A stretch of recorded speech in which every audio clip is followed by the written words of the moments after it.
Good morning বন্ধুরা, smile with Arpita চ্যানেলে তোমাদের সকলকে স্বাগত জানিয়ে আজকে আর কি নতুন ভিডিও শুরু করছি। আজকে হচ্ছে বৃহস্পতিবার আর এখন বাজে সকাল প্রায় 8:30। তো সকালবেলা থেকে ভিডিওটা শুরু করছি। হাজব্যান্ড তো খেয়ে অফিসে বেরিয়ে গেছে, তো মেয়ে এখনও শুয়ে আছে, ওকে আমি এই রুটিটা করে তারপরে ডাকছি। তো আজকের থাম্বনেল আর টাইটেল দেখে তো বুঝতেই পারছো যে আজকে আমি কী বিষয়ে কথা বলবো। তো চলো ভিডিওটা শুরু করছি, তোমরা ভিডিওটা দেখতে থাকো। আর তার মাঝখানে অনেকগুলো আজকে আমি কিচেন টিপস তোমাদেরকে দেবো, তো প্লিজ কেউ ভিডিওটা স্কিপ করো না, পুরো ভিডিওটা ভালো করে দেখো, তাহলে তোমাদেরও ভালো লাগবে।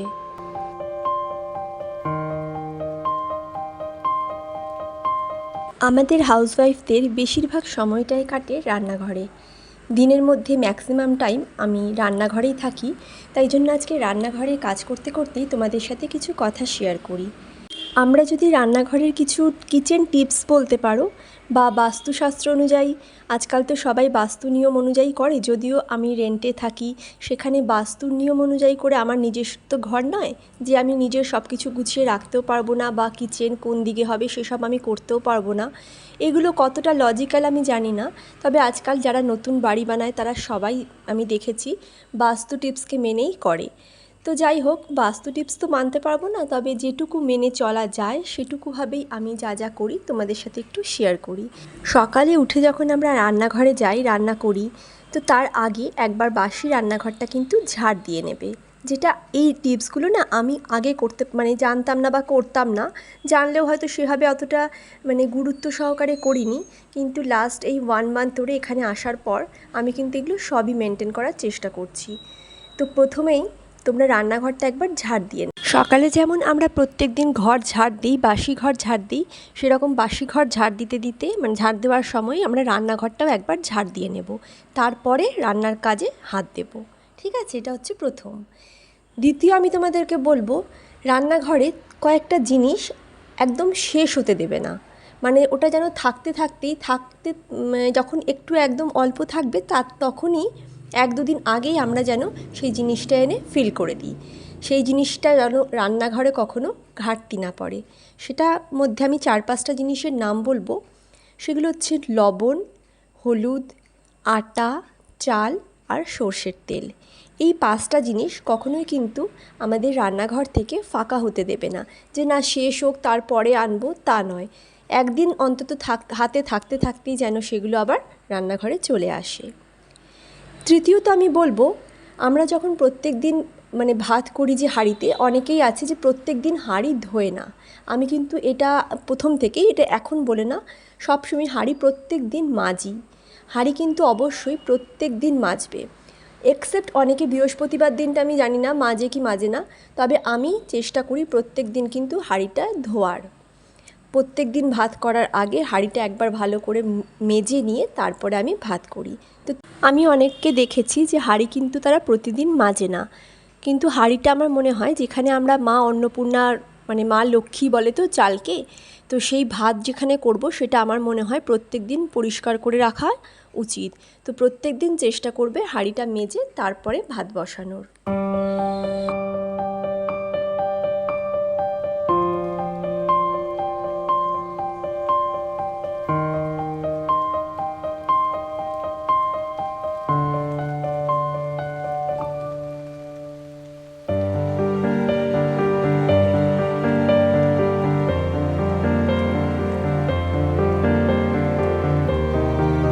এরপরে বলবো যে রান্নাঘরে কখনো ঝাড় দিয়ে সেখানেই ঝাড়ুটা রাখবে না। অনেকেই আছে রান্নাঘরে ঝাড় দিয়ে সেখানেই ঝাড়ু রেখে দেয় পাশে, কিন্তু সেটা কখনোই করবে না। বিশেষ করে রান্নাঘরে তো কখনোই ঝাড়ু রাখবে না।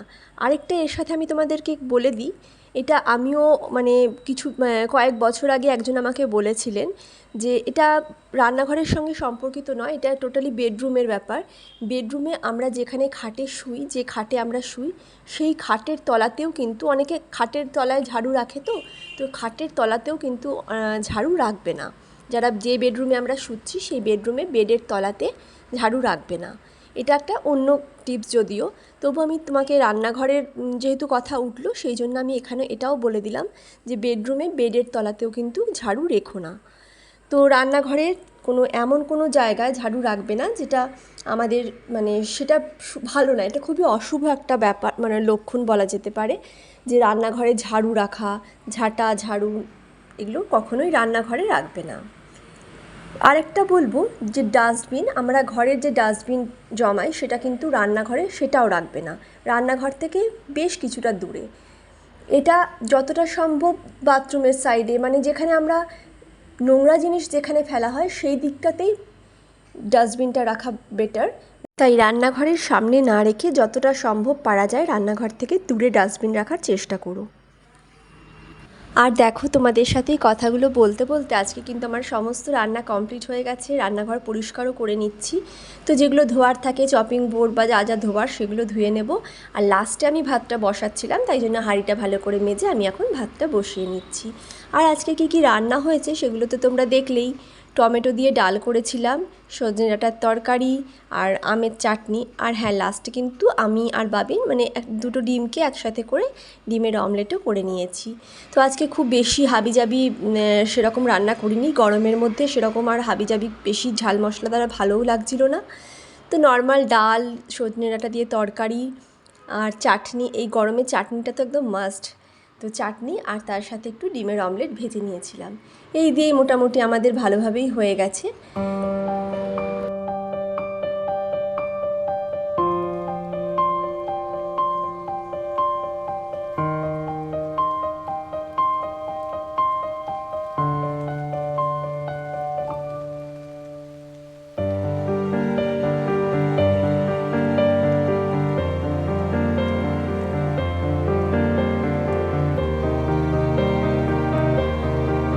আর এরপরে লাস্ট বাট নট লিস্ট একটাই কথা বলবো, একটা টিপস হিসাবেই বলবো তোমাদেরকে, যেটা আমি করে থাকি। সেটা হচ্ছে, রান্নাঘরে আমরা যখন রান্না করি তখন একটা হালকা মিউজিক চালিয়ে নিও। আজকাল তো নর্মালি মোবাইলেই সবাই সব কিছু করছে, তো মোবাইলেই একটা হালকা মিউজিক, সফট মিউজিক, অবশ্যই সেটা কোনো কি বলবো, খুব বেশি লাউড যেন না হয়, খুব হালকা একটা সফট মিউজিক, কোনো মেডিটেশন টাইপের কিছু হতে পারে, পজিটিভ যে সমস্ত সংসগুলো আছে সেগুলো, কোনো স্পিরিচুয়াল সং হতে পারে, বা যে কোনো হালকা লাইট মিউজিক যেটা শুনে আমাদের ভালো লাগে, মনের মধ্যে পজিটিভিটি এনার্জিটা গ্রো করে, সেরকম কোনো একটা লাইট মিউজিক চালিয়ে যদি আমরা রান্নাঘরে রান্না করি, তাহলে আমাদের রান্নার মধ্যেও কিন্তু অনেক পজিটিভিটি যায়। রান্না করতে করতে যদি আমরা কোনো নেগেটিভ জিনিস বা মন খারাপ করে বা খুব লাউডলি কোনোভাবে কিছু করে রান্না করি না, তো সেটা কিন্তু আমাদের খাবারের জন্য ঠিক নয়। কারণ আমরা যা ভাবি, যা করি, সেটা কিন্তু সম্পূর্ণভাবে আমাদের খাবারের মধ্যে সেটা অ্যাবজর্ব হতে থাকে। তো খাবার রান্না করার সময় সবসময় আমাদের উচিত শান্তভাবে, পজিটিভলি, হালকা কোনো মিউজিক চালিয়ে, এতে দেখবে নিজেদের মধ্যেও একটা রান্না করার এনার্জি কিন্তু জেনারেট হয়। হালকা কিছু গান চালিয়ে নিয়ে, হালকা মেডিটেশন সং কিছু চালিয়ে নিয়ে করবে, দেখবে খুব ভালো হয়। আমি যখন একা রান্না করি, ঘরে ধরো প্রশান্ত নেই, হাজব্যান্ড বাড়িতে নেই বা অফিসে আছে, আমি যখন রোজকার রান্না করি, আমি সবসময় একটা হালকা গান, সেটা কিন্তু 90s হিট সংও হতে পারে। আমরা 90s ছেলেমেয়েরাই বুঝতে পারি যে 90s সংগুলো কত সুন্দর ছিল, তাই না? তো সেরকম হালকা একটা 90s একটা রোম্যান্টিক সুন্দর একটা সং চালিয়ে নিয়েও তুমি রান্না করতে পারো। এমন কিছু একটা চালিয়ে নিয়ে, এমন কিছু একটা গান দিয়ে আমরা নিজেদের মাইন্ডটাকে পজিটিভ রেখে রান্নাটা করলে সেই রান্না কিন্তু খুব ভালো হয়, তার মধ্যে পজিটিভিটিটা অ্যাবজর্ব করতে পারে। তো সেই জন্যই বললাম, তোমরা, এটা কোনো নেসেসারি নয়।